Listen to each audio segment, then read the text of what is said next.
Dobrý večer, vítejte u dnešního přehledu zpráv s Božkou. Dobrý večer, vítám vás u hlavního přenosu zpráv SP Holk. Promiňte, musím se oknout. Věc. Dnes se v Africe stala divná věc. Začaly padat rakaře. Je to divné. Nikdy se to nestalo, ale co? Co s tím naděláme? Teďka si koukneme do Afriky za naší moderátorkou Šeboškou. Děkuji a nashledatí. Ale teďkom reklama. Prosím, tady máte úsporné pytle, oranžové úsporné pytle, které jsou úsporné, to už jsem říkala, ale to je detail. Koukněte se, kolik se do toho dávají věcí, jako třeba tady takovýhle zelený sáček, krásný, nebo třeba posmrkaný kapesník, úplně úžasné, a nebo třeba tofife, no jo, ale bohužel prázdné, no tak nic mám. A nebo třeba pištělka, ale to je tak. No prostě je to úsporný, krásný, oranžový pytel. A teďka se přeneseme zase do našeho vysílání.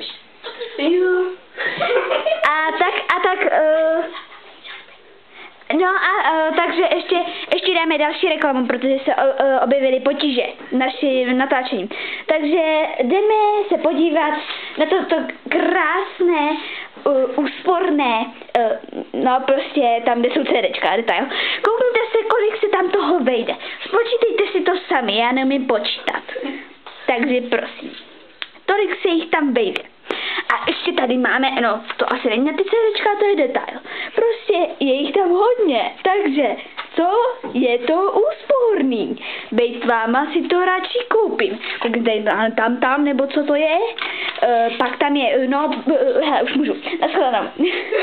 Teď zase přenášíme se do vysílání, prosím. No, vy už natáčíte. Ano, paní reportérko. Tak, co to je za vaše? To je váš? No jasně, to je moje krásná Sofie, Hele, děcka, takže co se tady vlastně děje? No, co se tady stalo? Máme taky, ale ty se mě ptáš, ne? Co se tady vlastně stalo? No, z ničehož nic z nebe začaly padat velké trakaře staré ovcí. Zemřelo. A to je vše? Ještě dva chalupy tady byly úplně mimo. Jak to myslíte mimo? Jakože tam zemřeli lidé, anebo zvířata? Oheň tam zemřel tam komín. Komín zemřel. Přeneseme se zase na další reklamu. Ano, děkujem. Tady, prosím, tady máte krásný obrázek raka, nebo co to je, jestli je to krab, to se neví. Ale, no tak dobře, fajn rak, pardon.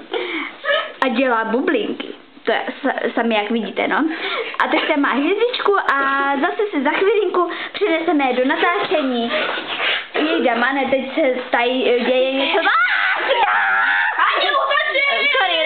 Sorry, reklama.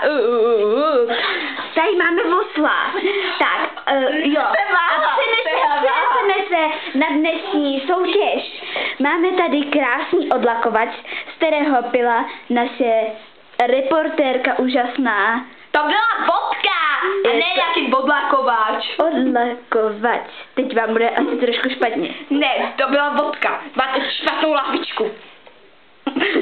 No prosím, máme tady, takže soutěž přihlášena. Detail. Přeneseme se na další reklamu. A podíváme se, kde to bude příště, kde budeme příště natáčet. Tady máme krásný úsporný krabičku. Dá se do ní hodně úsporných věcí. Detail. Někdo mě volá. Ano? Se koukneme, kde budeme příště putovat. Roztočíme náš krásný globomen a jedem. Zastavili jsme se na... Kde to je? Je to velká Kazachstán. Ne, to je vedle. Kazachstán. Mongolsko to je. Mongolsko. To se jedeme do Mongolska. Do Mongolska pojedeme. No, shledanou. Jo, vlastně ještě vyhlásit soutěž. vyhlásí jeden tyky, za cílova. Valča, kdo to vyhrál? Božka? Víte, jsem se stal pan Křešek Borec z Kocourkova, který se mi psal, že tohle tady potřebuje na manželčininy nohy, že se tím bude masírovat. No fuj, ale smrdilo mi z úst. Vyhrál to, posíláme krásný odhlakováč A plus cedulku z Kiku. Ahoj! Jo, super, skvělý. Tak jo, děkujeme za natáčení.